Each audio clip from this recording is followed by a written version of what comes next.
The one commodity that is most valuable on this earth is time.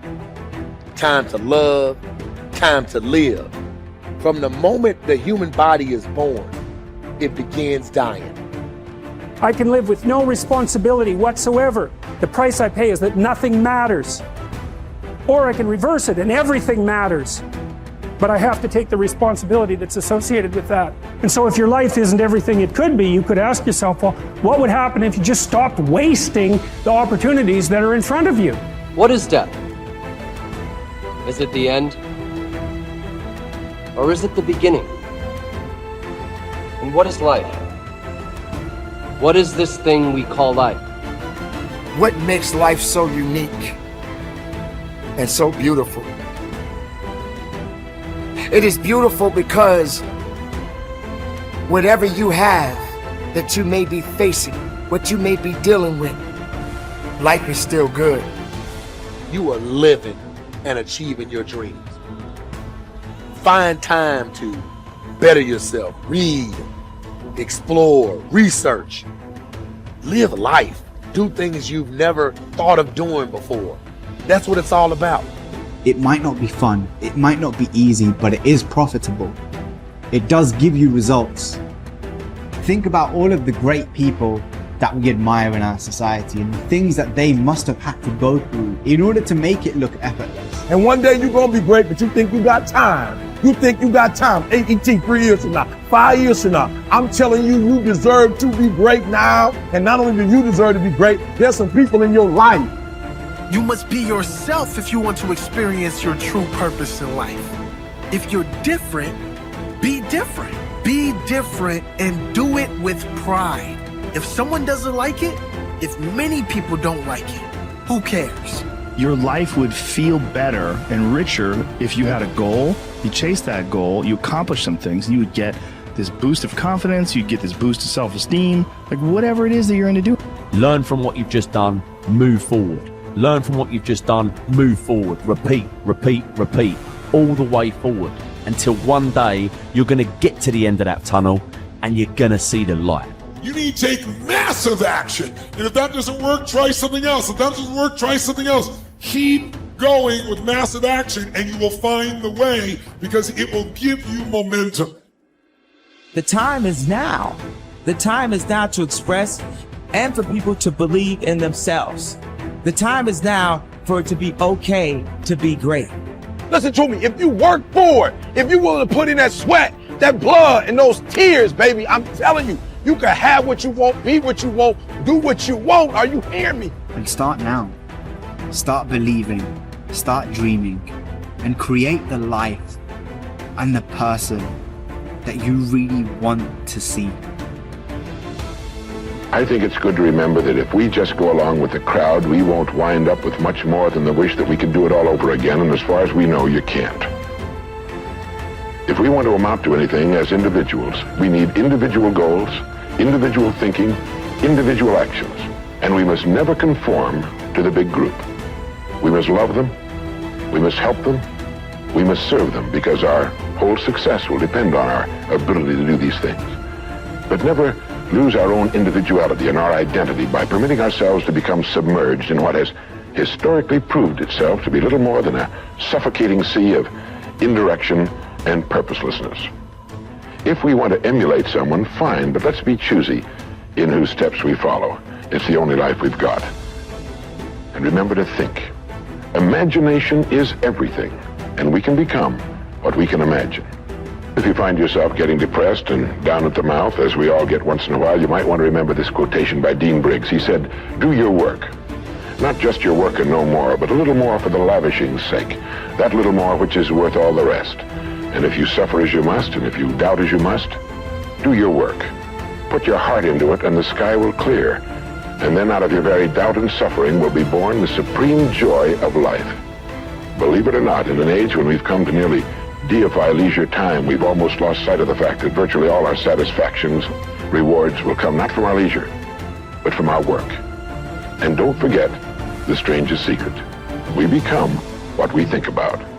But if you want to begin to move into your own personal greatness, If you want to begin to really enjoy a happy, successful, healthy life, you've got to be willing to go against the tide. You've got to be willing to harness your will and say, in spite of this, I'm in control here.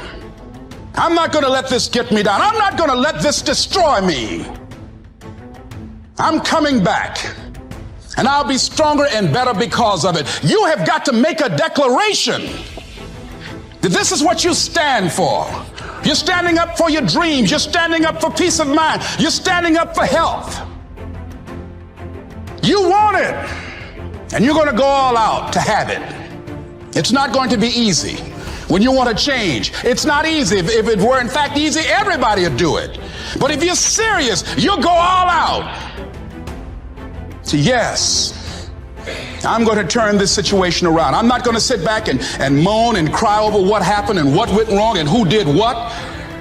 I'm going to do something about this situation. The way to transform yourself is through your work. Now, I know this runs counter to our prevailing cultural prejudices. Work is too ugly, too boring, too vain. Self-transformation, we think, comes through a spiritual journey. Therapy, a guru who tells us what to do, intense group experiences and social experiences and drugs.